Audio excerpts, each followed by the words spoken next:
Hello friends, welcome back to the new video. In this video guys, we are going to talk about how can we disable do not disturb setting in your Redmi phone.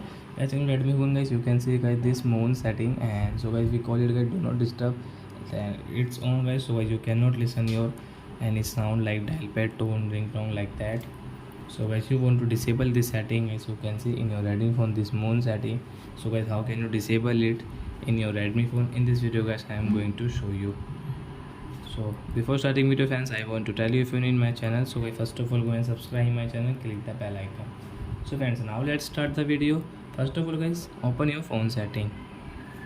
Then guys you can see this type of setting. So guys what will you have to do guys, scroll it, and guys you can see your sound and vibration guys, you can see. So I step here, then guys scroll it, do not disturb setting guys, this moon setting. So we will disable from this right side. So this moon setting has removed, means disable it. So then guys you can see this sound. So I hope friends you have understood how to disable do not disturb in our Redmi phone. So that's it guys, thanks for watching. Now we will meet the next video with new topic. Before going guys, please go and like my video, subscribe my channel. Bye bye friends.